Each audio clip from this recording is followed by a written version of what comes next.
All right, friends, we're just going to continue on with chapter 4.5. This is video C, and we're going to do number 15. And let me read that aloud to you. Oops, I just got a marker on myself. Number 15 says, the formula for the up and down motion of a weight on a spring is given by S of t is equal to A sine square root of k over mt. Good Lord, that's a lot of stuff. And just to be perfectly clear, I'm going to use this line.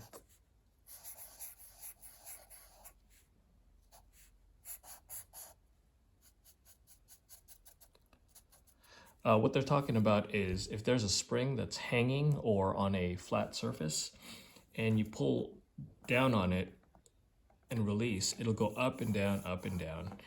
And the motion is going to be described by this, okay? And it looks fancy, but it's really not. This piece here, we have been calling B, and we've also been calling it omega, all right? Which again looks like a W. All right, so the first thing we need to do is, if the spring constant K is equal to 4, what mass M must be used to produce a period of 1 second? Oh my goodness, that's it. So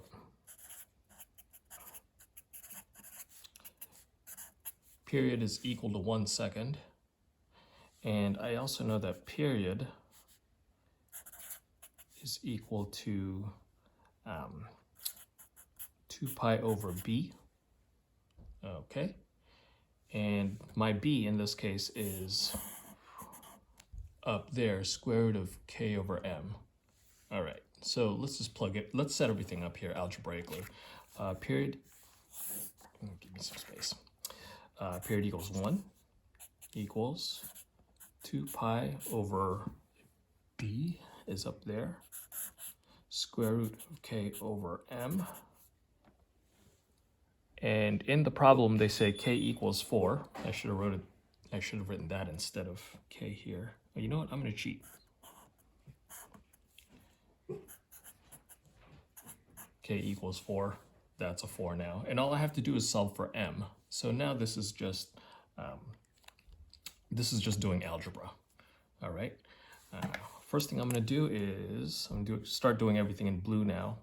I substituted everything in black. I'm going to put 1 over 1 here, and then I'm going to cross multiply, right? And set those equal to each other.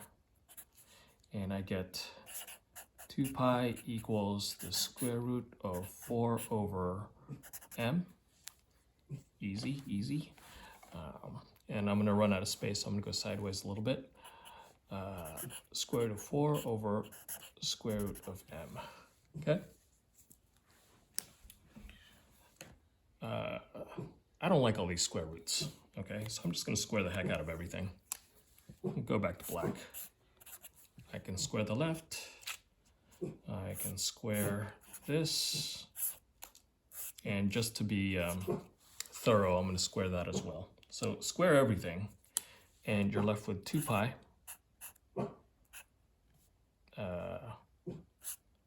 squared, right? I just wanted to clear this up. The square root of 4 squared brings you back to 4, and square root of m squared is m, okay? And again, I have m in the denominator, and I still want to solve for that. All right, I gotta use another piece of paper. Remember that, 2 pi squared is equal to 4m.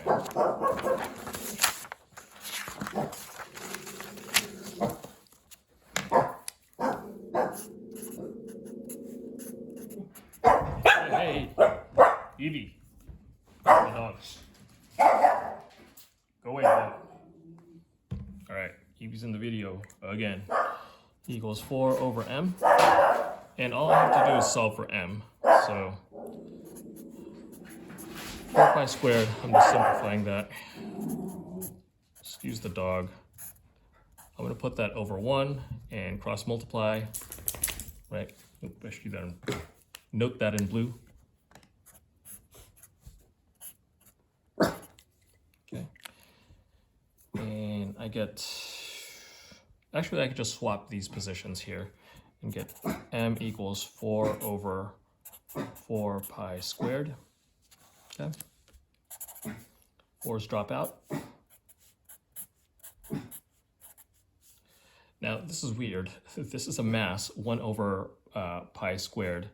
All right, and so I'm gonna convert that. 1 divided by pi squared is something like 0.1 something, 0.105. That's just a guess, all right? And back to the physics world, because I'm also a physics teacher, I believe they're talking about something of the mass 0.105 kilograms, okay? The kilograms are completely unnecessary in this math class. And everything's precise, so we would normally stop here. Cool?